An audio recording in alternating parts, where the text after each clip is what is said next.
જય શ્રી કૃષ્ણ, જય માતાજી મિત્રો.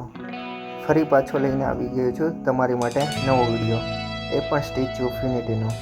અમે બપોર સુધી જોયું હતું નર્મદા ડેમ વ્યૂ પોઈન્ટ, અને ત્યાંથી હવે જવાનો ટાઈમ હતો સ્ટેચ્યુ ઓફ યુનિટી.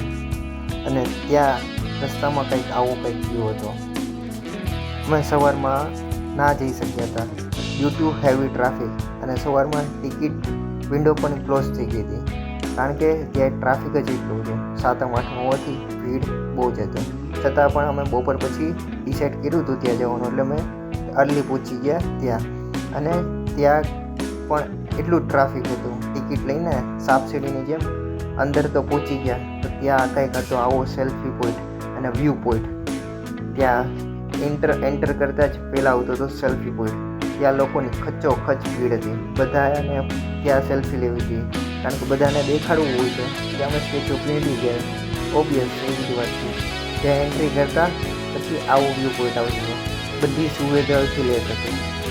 ત્યાં મતલબ કે તડકો ન લાગે, વ્યક્તિને જેટલું નજીક દેખે છે એટલું નજીક નથી, એકચ્યુઅલમાં બહુ બધું દૂર હતું. ત્યાં સુધી વોકિંગ કરીને જવું પડતું. જેને વોકિંગ કરવું હોય એ વોકિંગ કરી શકે. અને બાજુમાં જ હતું એસ્કેલેટર. એન્ટ્રી થવા માટે પણ એસ્કેલેટર અને એક્ઝિટ થવા માટે પણ એસ્કેલેટર. અમે આવી રીતના બધા જ લોકો ચાલીને નીકળી પડ્યા. થોડુંક ચાલવાનું હતું, પછી અમે લોકોએ લઈ લીધું એસ્કેલેટર. ત્યાં એસ્કેલેટરમાંથી હતો આવો કંઈક વ્યૂ પોઈન્ટ. એસ્કેલેટરની બાજુમાં જ ગ્રીનરી હતી, મતલબ નાના નાના ઝાડ હતા, કટિંગને એવું બધું મસ્ત, મતલબ મેન્ટેનન્સ બહુ બધું મસ્ત રાખેલું હતું. અને એ પછી એક્ઝેક્ટ હતી નર્મદા નદી. નર્મદા નદી પણ એટલી જ ઊંડી હતી, ત્યાંથી તમે જોઈ ના શકો. પછી ઉપર પહોંચવા માટે પણ 3 એસ્કેલેટર હતા.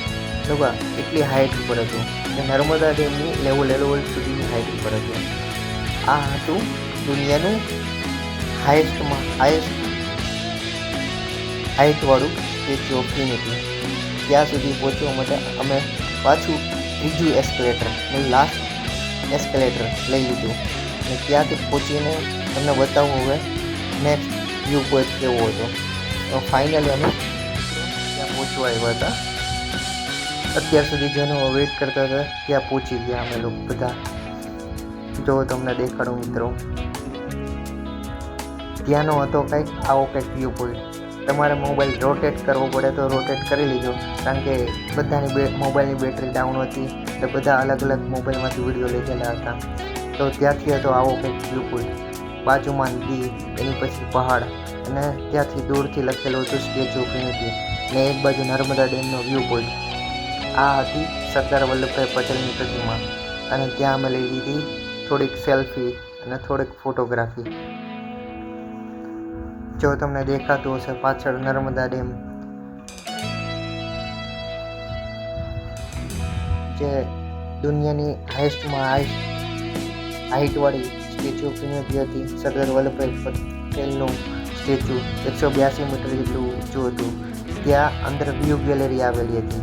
એ 154 મીટરની હાઇટ ઉપર, મતલબ સરદાર વલ્લભભાઈની ચેસ્ટ સુધી હતી, પણ તે ક્લોઝ હતી, કારણ કે ડ્યુ ટુ હેવી ટ્રાફિક ત્યાં લોકોને એન્ટ્રી મળી શકતી નહોતી, અને બહુ બધું ટ્રાફિક હતું. એટલા માટે અમે એકદમ નજીક સ્ટેચ્યુ ઓફ યુનિટીની નજીક જઈને, એટલે સરદાર વલ્લભભાઈના પગમાં જે પગરખાં પહેરાવેલા હતા તે આડીને જોયું કે આ લોખંડની બનેલી છે કે નહીં. તો એમની માટે મેં લાસ્ટમાં એક ખાસ વિડીયો, કોમેડી વિડીયો તમારા માટે રાખેલો છે, એ જરૂર તમે જોજો અને કોમેન્ટ કરજો તમને એ વિડીયો ગમ્યો કે નહીં. આવી રીતે અમારા પરિવાર બધા ફોટોગ્રાફી લેતા હતા અને જોતા હતા, નિહાળતા હતા કે આવું આર્કિટેક્ચર કેમ બન્યું હશે.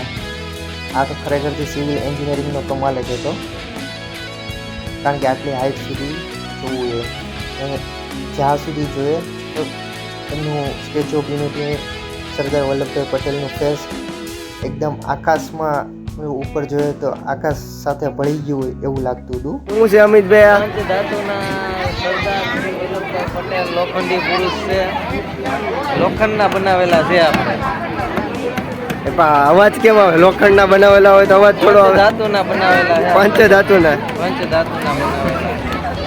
આ ચપ્પલે પહેરાવા લાગે છે. જો આપણા લોકલાડીલા એવા શ્રી સરદાર વલ્લભભાઈ પટેલ. આનું મોઢું નથી દેખાતું. જવું પડે ભાઈ. બસ આવું જ કંઈક હતું સ્ટેચ્યુ ઓફ યુનિટીનું દ્રશ્ય. હવે મળીશું નવા વિડીયોમાં. જય માતાજી મિત્રો.